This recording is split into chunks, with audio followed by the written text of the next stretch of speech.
Hi, my name's Fraser Kubel and this is my AT3 presentation for EDU 4005. The first thing to discuss is the students. The students in this scenario are a class of Year 1 students containing 21 children.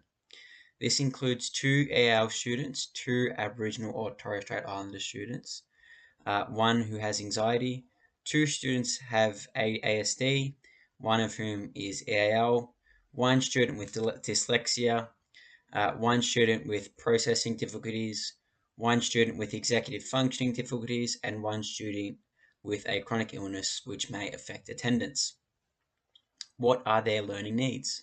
Students require support in developing their decoding skills, including letter sound knowledge, blending, reading unfamiliar words, and self-correcting. What we know about them so far is that students are working at different stages of decoding development and require differentiated instruction.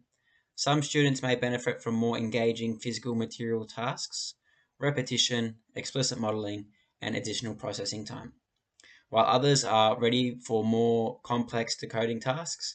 And we also need to be aware that there may be irregular attendance in this classroom, as well as various diverse learning needs, which may impact the rate at which some students may progress in this lesson sequence. So what am I teaching? The construct that I will be teaching is decoding.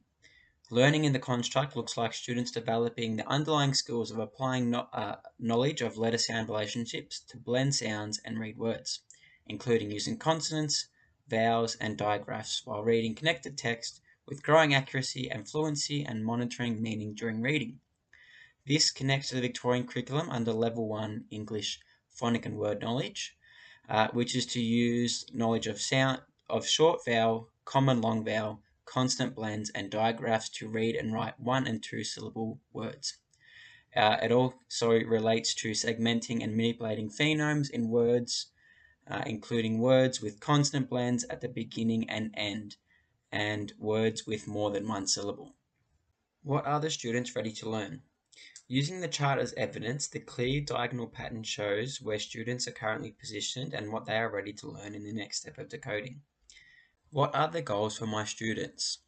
Referring back to the Goodman chart, each ZPD group has their own specific learning goal that relates to the level and the ability that they are set at. The first group's learning goal is set to recognizing the STP N sounds, which is the first sounds that students should know in the beginning of their decoding ability.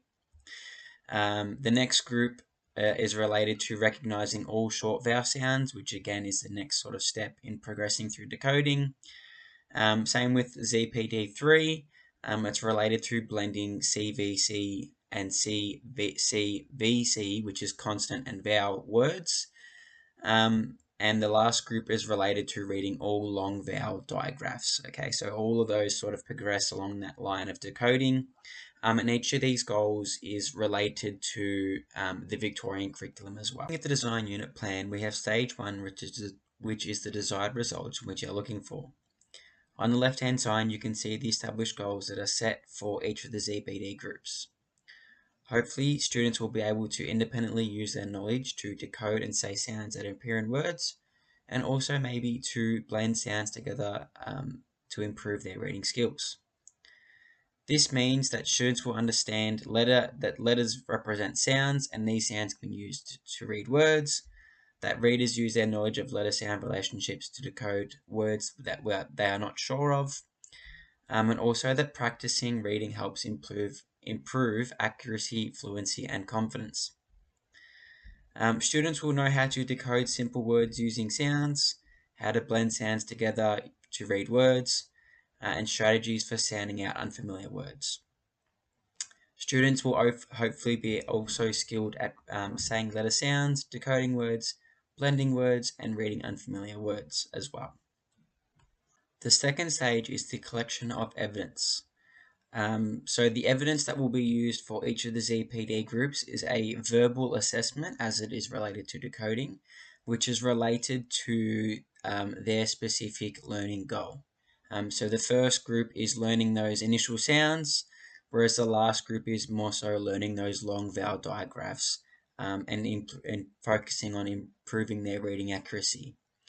To evaluate this criteria, we will need to make sure that we are listening to accurate identification of letter sound correspondence, correct pronunciation of all targeted sounds and words, confidence when reading the words so they're not just guessing, and consistent performance during verbal assessments. Other evidence that will be collected will be done during checking for understanding, will be done by checking for understanding during daily reviews, group conferencing notes during sessions, observation checklists during guided reading or phonics activities, and also a collection of classwork as well. Is stage 3, which is the learning plan. So I'll go through one ZPT group's entire lesson sequence and sort of summarize what's going on. So I'll start with group 2. So each class would start with the whole class focus, which includes a daily review of a phonics lesson. For this daily review for lesson 1, I would explicitly model blending CVCC and CCVC words because I think blending is an important skill for all students to have. So for group 2, their first lesson, they would be using iPads, where they would need to listen to words and recognize the sounds A, I, U in those words for that lesson. Their second lesson consists of using magnetic letters, where students would need to find and recognize the E and U sounds. This lesson would also begin with a daily review, and then we would play a game where students would need to rebuild words together using sounds with whiteboards. The last lesson for group 2 in this lesson sequence would begin again with a daily review, and then we would use a picture book, and I would select words and that relate to certain ZPT groups goals, and I would pause throughout and sort of go through those words. The last lesson for them consists of using a worksheet to complete retrieval practice, and that would be their lesson sequence. So as you can see in my learning plan, I've tried to make their lessons engaging, and I've also tried to give them different resources to use, but also different ways that they can show their learning rather than just doing worksheets the entire time.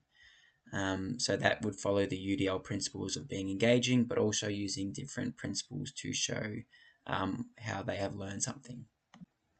The evidence-based strategies that will be used in the lesson sequence include retrieval practice, explicit teaching, and formative assessment. Retrieval practice is supported by Rodiger and Karpik, who demonstrate that actively recalling information strengthens long-term retention and learning. Explicit teaching is supported by Rosenstein, who emphasizes structured, clear, and systematic instruction to improve learning. Formative assessment is supported by Black and William, who found that ongoing assessment used to guide teaching significantly improves student achievement. Together, these strategies provide strong evidence base for improving student learning outcomes in decoding.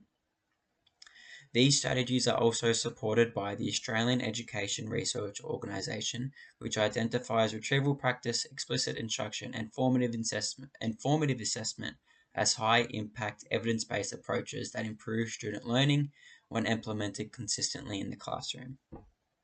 So why these strategies work in these lessons? These strategies are highly suitable for Year 1 decoding because explicit teaching introduces new decoding skills clearly, retrieval practice strengthens students' recall of letter sound relationships, and formative assessment feedback helps identify learning needs and guide next steps for students. Together, these strategies support students to build decoding skills with increasing independence. Tracking learner progress. So how are we going to know how the student is progressing throughout the lesson sequence? So for formative assessments, we'll be using checking for understanding during daily review and phonic lessons. Group conferencing notes will be taken for the group that I'm working with, and also observation checklists as well. And the summative strategies that we're going to be using is verbal assessment and collection of classwork.